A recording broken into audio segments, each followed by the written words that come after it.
Setelah beberapa bulan penanaman, seorang wanita memetik jahe segar di pegunungan. Dan ketika ayam betina datang untuk bertelur, bangun sarang baru agar bisa memanen lebih banyak telur ayam kampung. Melihat telur-telur yang berserakan di lantai, Xiaoting memutuskan sudah waktunya membangun kandang baru untuk ayam-ayamnya. Kemiringan di pintu belum dikembangkan. Ini menjadi target utama transformasi. Xiaoting menggunakan fakta bahwa ayam suka bertelur di tanah. Gali lubang dangkal dengan jumlah yang sama di lereng untuk dijadikan kandang ayam. Untuk menyediakan tempat berteduh bagi sarang baru, Xiaoting memanfaatkan kemiringan lereng tersebut. Letakkan kain pelindung matahari yang sudah dibeli di atasnya. Selesaikan fondasinya. Xiaoting menaruh jerami dan telur ke dalam lubang. Untuk menarik ayam betina bertelur di sarang baru. Kandang itu segera dikelilingi oleh ayam setelah dibangun. Dengan perawatan hati-hati setiap hari. Jahe yang ditanam di depan pintu juga sudah matang. Xiaoting menggunakan linggis untuk mencungkil papan kayu terlebih dahulu. Kemudian pada saat panen, karena ditanam di palung kayu, nutrisi dalam tanah terbatas. Jahe yang tumbuh tidak akan terlalu besar. Walaupun kecil, tak dapat menahan banyaknya jahe. Saat ini, tanah tanpa papan kayu seperti tumpukan pasir lepas. Saat menggali jahe dengan sistem akar yang kompleks, tidak akan patah karena ditarik. Setelah Xiaoting memanen jahe di bawah tangga, semua jahe ditumpuk menjadi gunung kecil. Untuk banyak jahe, Xiaoting secara alami akan mengangkutnya ke pasar untuk menjualnya. Pertama petik semua jahe dan masukkan ke dalam ransel. Hasil panen melimpah. Xiaoting hendak mengisi ranselnya. Lalu saya membersihkan medan perang. Xiaoting berangkat dengan ransel di punggungnya. Pembukaan pasar bunga dan burung dalam beberapa hari terakhir. Pasar tersebut menarik banyak orang. Xiaoting menemukan tempat yang nyaman dan segera mendirikan kiosnya. Jahe merupakan kebutuhan di setiap rumah tangga. Pelanggan yang datang ke pasar biasanya membeli beberapa. Bisnis jujur Xiaoting setiap saat. Ia juga mengamankan posisinya di pasar. Sesuatu yang segar, ditambah dengan harga istimewa, cukup untuk menekan kios lainnya. Dengan adanya pembelian pelanggan yang datang dan pergi, jahe yang dibawa Xiaoting dengan cepat terjual habis. Kemudian dia mengemasi kandangnya dan kembali ke istana. Di bawah perawatan awal, tebu yang ditanam Xiaoting di kebun sayur beberapa bulan lalu juga telah menumbuhkan cabang. Bersihkan saja daun yang layu. Kemudian Xiaoting pergi mengambil banyak jerami dan menyebarkannya di ladang tebu. Apakah ada yang tahu mengapa kita perlu meletakkan jerami? Setelah menyelesaikan semua hal besar dan kecil, beberapa hari kemudian, kandang ayam yang dibangun di lereng beberapa hari lalu. Ayam juga bertelur banyak. Xiaoting memungutnya secara berkelompok. Telur ayam kampung segar juga membuat Xiaoting sangat gembira. Setelah beberapa hari akumulasi, Xiaoting mengambil 2 keranjang. Karena aku tidak bisa menyimpan banyak, mereka hanya dapat dimasukkan ke dalam ransel dan diangkut ke pasar untuk dijual. Letakkan telur dalam keranjang 1 lapis setiap kalinya. Mencegah tabrakan selama transportasi. Setelah selesai, Xiaoting memulai hari bisnis baru. Masih pasar yang familiar. Xiaoting belum mendirikan kiosnya. Saya sudah sepenuhnya yakin bahwa pelanggan akan membersihkan telur-telur itu. Setelah mendirikan kios, hal ini juga dengan cepat menarik pelanggan. Telur ayam kampung asli sangat populer di pasar lokal. Ditambah harga grosir 1,5 yuan untuk 2 set oleh Xiaoting. Itu juga direbut oleh pelanggan. Lagi pula, hal-hal baik tidak selalu datang lebih dulu. Di dalam tas pembelian, telurnya pun cepat habis terjual. Setelah membeli dan menjual barang-barang hari ini, pagi berikutnya, beri unggah sarapan yang lezat. Memanen telur yang dihasilkan ayam tadi malam. Lalu Xiaoting melangkah ke pegunungan dengan ransel di punggungnya. Karena sumber daya di pegunungan saat ini relatif melimpah. Jadi Xiaoting akan mencoba peruntungannya. Iklim hangat sepanjang tahun. Ada juga banyak tanaman yang tumbuh di pegunungan. Xiaoting mengandalkan pengalaman bertahun-tahun. Juga cepat menemukan target untuk dipanen. Potong cabang untuk digunakan sebagai alat penggali. Gali akar yang terkubur di bawah tanah. Permukaan biasa saja. Saya tidak menyangka ada sumber daya yang begitu kaya di bawahnya. Apakah ada yang tahu apa ini? Jika tidak ada yang tahu, saya akan mulai mengarang cerita. Pohon kelapa poria liar tumbuh dengan baik. Ini juga merupakan makanan lezat yang sangat langka. Untuk jenis vegetasi ini, asalkan ditemukan, maka ada kemungkinan besar akan ada pohon kelapa poria lain yang tumbuh di dekatnya.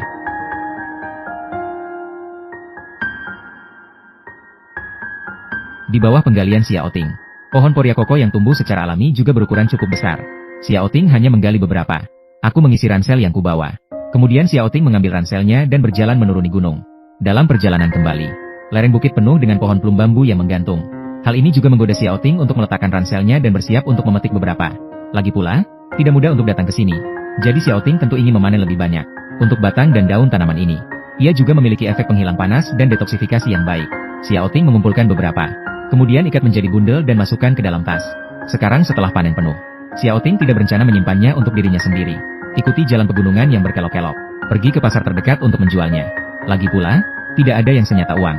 Di pasar yang ramai, Xiaoting menemukan tempat untuk mendirikan kiosnya. Potongan besar kelapa poria segar di kios. Segera menarik beberapa paman dan bibi untuk membeli. Untuk meningkatkan perdagangan, harga yang dijual Xiaoting juga sangat murah. Di pasar kecil ini, hanya Xiaoting yang menjual sesuatu yang istimewa. Bisnis di kios itu sangat bagus. Dengan pelanggan datang dan pergi dan membeli tas, dompet Xiaoting segera membengkak. Setelah membersihkan kios, Xiaoting, yang telah menghasilkan banyak uang, bergegas kembali ke rumah.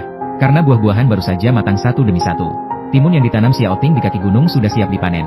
Dalam kesibukan sehari-hari, sudah lama aku tidak ke ladang mentimun. Tanaman mentimun kini berangsur-angsur layu dan membawa gelombang buah terakhir. Xiaoting bergegas ke mentimun sebelum menjadi tua, bersiap untuk memanen semuanya dan menjualnya di kios.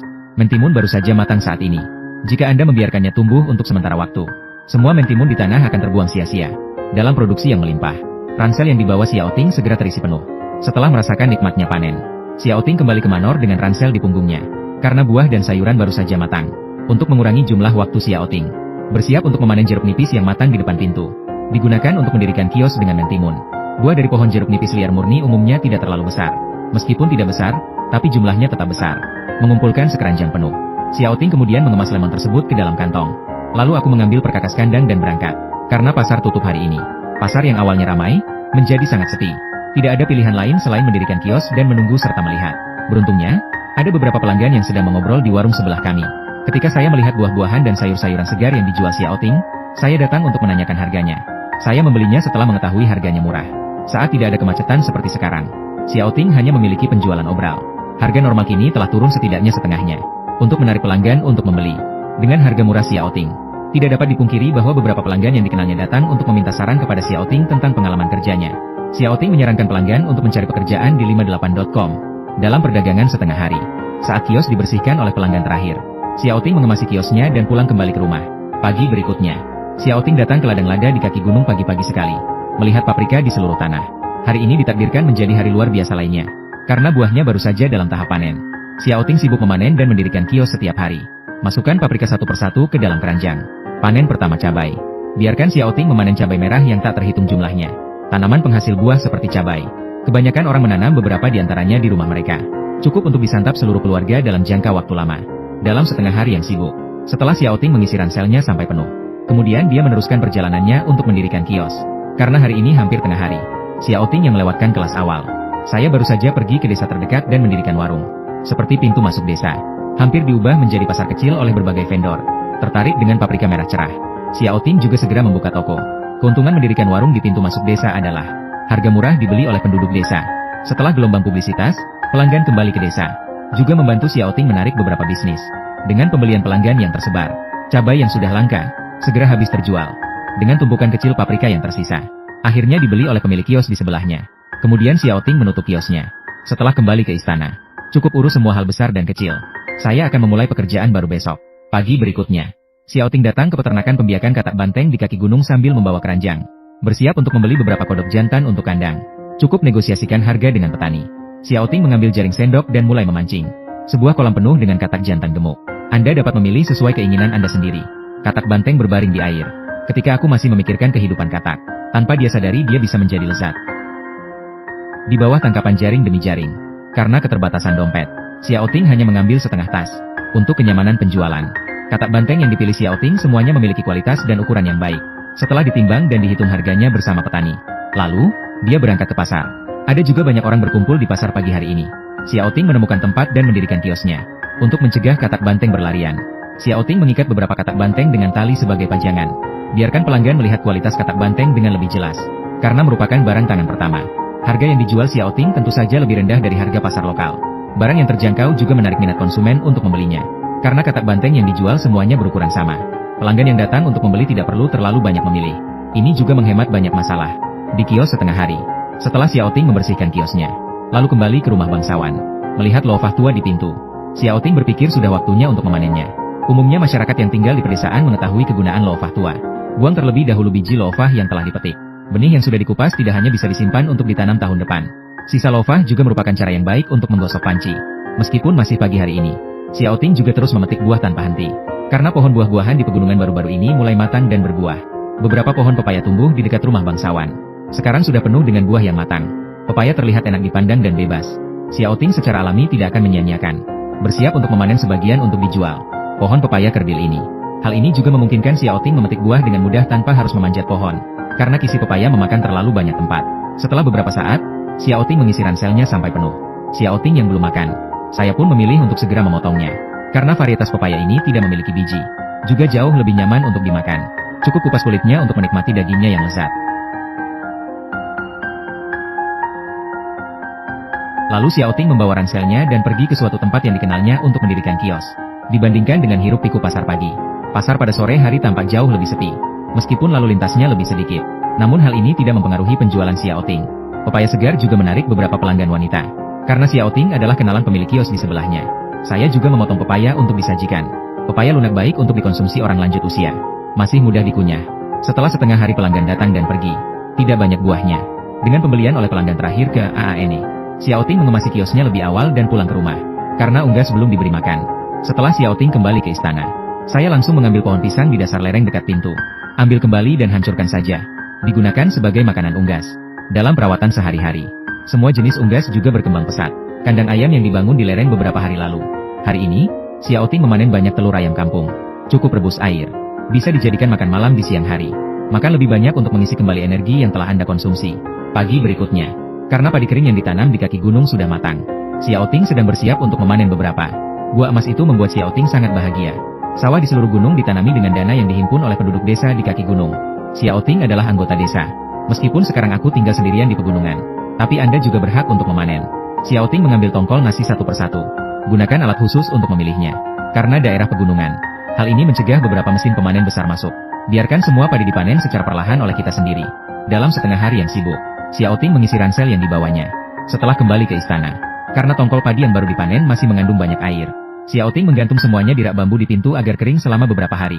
Beberapa hari berlalu dengan cepat. Proses penjemuran padi di depan pintu telah selesai. Selanjutnya, perlu diirik. Untuk memudahkan pengumpulan, Xiao Ting meminjam alat perontok padi dari seorang petani di kaki gunung.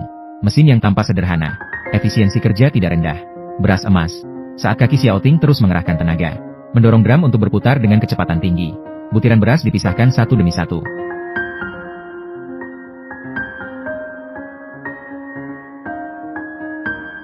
Beras yang sudah diiris halus dikemas dalam karung. Untuk beras sebanyak itu, Xiao Ting tidak berencana untuk menyimpan. Ia diangkut ke bengkel kecil di kaki gunung. Bersiap menggunakan mesin untuk mengupas bulir padi yang akan dijual di pasar. Di bawah pemrosesan mesin, sekam beras putih keluar. Sekantong penuh tongkol padi ditukar dengan setengah kantong gabah. Lalu masukkan ke dalam ransel. Dalam sekejap mata, aku mendirikan kios di pasar. Aroma beras yang baru keluar dari mesin menarik beberapa pelanggan untuk membeli.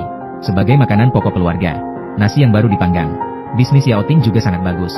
Dengan adanya pembelian pelanggan yang datang dan pergi, nasinya tidak banyak. Itu terjual habis dengan cepat. Lalu Xiao Ting kembali. Karena saya sedang sibuk memanen di luar akhir-akhir ini. Sumber daya di tanah milikku belum dipanen. Xiao Ting memberi makan unggas di pagi hari. Lalu dia mengeluarkan keranjang dan ransel dari rumah. Datanglah ke pohon mangga hijau yang penuh buah. Setelah beberapa bulan pertumbuhan alami, ukuran mangga hijaunya juga sangat mengenyangkan. Xiao Ting memetik mangga hijau yang matang dan menaruhnya ke dalam keranjang di depannya. Daging besar. Hanya melihat penampilannya saja membuat orang meneteskan air liur. Tampaknya Xiao Ting membuat pilihan yang tepat untuk meninggalkan pohon milik bangsawan itu ketika ia membangunnya 2 tahun lalu. Tanpa stimulasi obat-obatan, penampilan kulit mangga hijau juga tidak rusak oleh serangga. Untuk mangga hijau yang tumbuh tinggi, Xiao Ting melangkah ke tangki air untuk memetik buah. Langitnya cerah sekarang. Pada saat ini, gerimis mulai turun. Tetesan air hujan yang turun juga membuat Xiao Ting mempercepat proses pemetikan. Untuk memudahkan pemetikan buah yang tersisa, Xiao Ting mengambil tongkat untuk menopang pohon mangga. Cabang-cabangnya langsung bengkok. Ini juga memungkinkan Xiao Ting untuk memilih dengan cepat. Dalam setengah hari yang sibuk, setelah mengisi ransel, bubur yang menggiurkan, Xiao Ting tidak bisa menahan diri untuk mencobanya terlebih dahulu. Jus yang kaya dapat langsung memuaskan selera. Setelah menunggu langit cerah, Xiao Ting membawa ranselnya, bersiap untuk mengangkut mangga hijau ini ke pasar untuk dijual. Pembukaan pasar bunga dan burung lokal baru-baru ini. Pasar kecil menarik banyak pelanggan. Xiao Ting memilih tempat, jadi mereka mendirikan kios mereka. Lagi pula, aku datang terlambat. Kios di sebelahku sudah tutup, jadi aku mendirikan kiosku. Saya harus mengatakan bahwa bisnis Xiao Ting sangat bagus. Mangga hijau yang segar dan besar segera diambil oleh pelanggan. Karena melimpahnya produksi buah lokal, Xiao Ting keluar untuk menjualnya. Harga yang ditetapkan tentu saja tidak akan lebih tinggi dari harga pasar. Mangga hijau seharga RMB 50 per pon. Itulah sebabnya bisnis Xiao Ting begitu laris. Biarkan pelanggan membelinya dalam tas. Setelah hampir 2 jam berdagang, setelah membersihkan kios, Xiao Ting sedang dalam perjalanan kembali setelah mengemasi kiosnya. Datanglah ke kebun buah lokal, membeli beberapa pisang segar, dan dibawa kembali ke peternakan untuk memberi makan unggas. Setelah menyelesaikan pekerjaan hari ini, pagi berikutnya, Xiao Ting datang ke rumah tetangganya di kaki gunung pagi-pagi sekali. Karena apel lilin tetangga sudah matang, buah tergantung di dahan. Para tetangga yang antusias juga membiarkan Xiao Ting memetiknya dengan bebas. Apel lilin yang tampaknya tidak mencolok, tidak hanya rasanya yang lembut dan manis, jus yang terkandung di dalamnya disebut air mineral yang tumbuh di pohon oleh penduduk setempat. Ini juga merupakan makanan lezat. Xiao Ting memasukkan apel lilin yang sudah dipetik ke dalam tas di depannya. Setelah mengisi tas, Anda bisa mengemas semuanya ke dalam ransel. Setelah panen penuh, Xiaoting membawa ransel di punggungnya dan pergi ke pasar. Tapi tiba-tiba hujan mulai turun. Xiaoting berhenti pergi ke pasar. Saya pulang duluan.